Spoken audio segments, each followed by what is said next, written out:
Hello, great people of the world. This is Glenn Legacy Davis.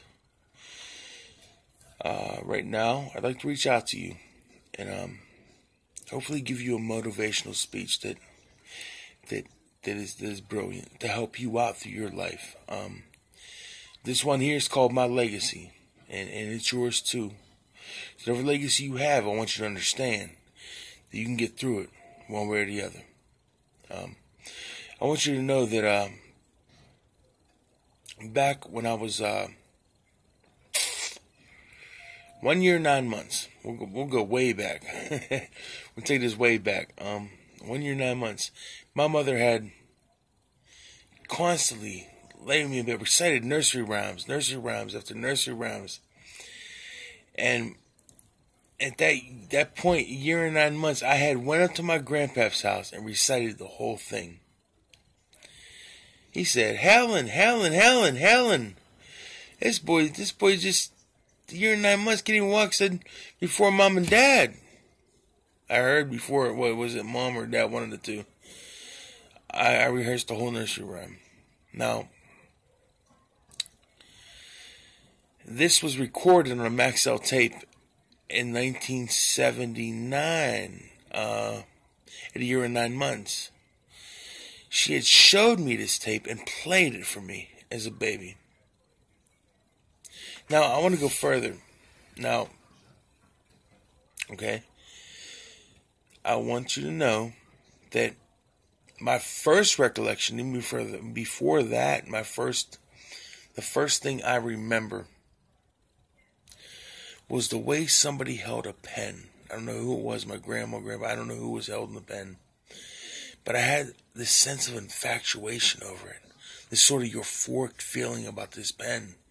In a freaky, weird way that I loved the way a pen was held and the way it glided across a piece of paper. And years go by, come to find out when I was turned 9, I drew. I painted. 14, I went to the Art Institute at 18, 19, I think it was 19, after school. Flunked 1 year. I wonder why. But, you know, the pen was always in my hand, and it still is today. This is scripted. This isn't written. But I want you all to know that that this is for you.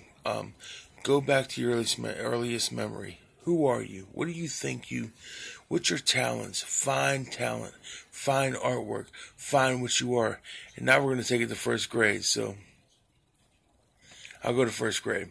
Now, first grade, I had a teacher named Miss McCormick, someone of them. I'm going to be honest with you. She was a midget. God bless her soul. God bless her soul, because she'd probably been through a lot when she did this. But she came to class. I had a messy desk. She picked my desk up. This is one of the old wooden desks when they had the flip tops. Dumped my books on the floor.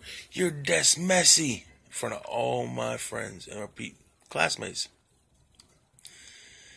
So what I do is, you didn't show your teacher this? I remember my cousin Cindy coming out. She was in 6th grade. She said, Glenn, what are you doing? I don't know, blah, blah, blah. So I went home, took all my F's and D papers that I failed in and lacked in and slacked in and didn't know why. Didn't understand why. And at the time, back in, I don't know, 80, whatever, nobody was up on this much intelligence. But here's one thing I'll tell you. What I did when I got home, I put she said, take these papers home. You give them to your mom. All D's and F's. So I took them all. I was so scared. I threw them in the woods. Where we live, where my mom lives right here. I have an apartment down the way. But where I live, my mom's here. I threw them and I tossed them in the woods. But little did I know, I was giving back to nature. Those pieces of paper that was written on was going right back to the trees. Right back where they came from. With messages on them. Scattered everywhere. Now that I reflect on this, I come home and, years go on and I was different. And different is good. Everybody tells me today, you're an oddball, but you're a cool cat. Like, you're all right. And that makes me feel great. Because if I could teach anybody, if I could teach you, this is what I'd teach you. You know, today I went to the store and I said to this cashier, I said, take care. When I left, I said, what am I saying take care for? I should be saying give care. Give care. Here's why. I'm strong now, so I can't weep because I wept so many tears that I drank them. Like that. I met my soulmate in 2000. God, I can't remember right now. 14, 15. Carrie Norton. Please say a prayer for her if you can. She's in critical care ICU. She has edema and cellulitis. But she'll get through. And this is my soulmate. This is the person I'm supposed to be with the rest of my life.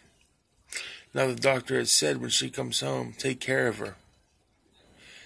He said because you're going to have to keep bringing her back because we got to drain her legs. The fluid from her legs from drinking and salt and sodium fills up all the way to her lungs, and they got to drain her lungs.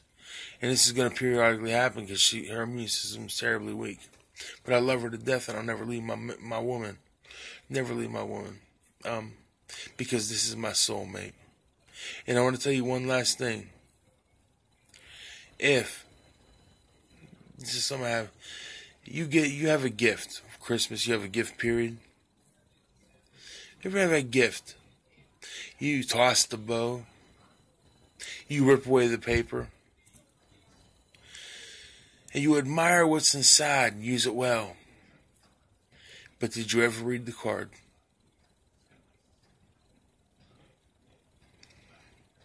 Take care and God bless. This is for you.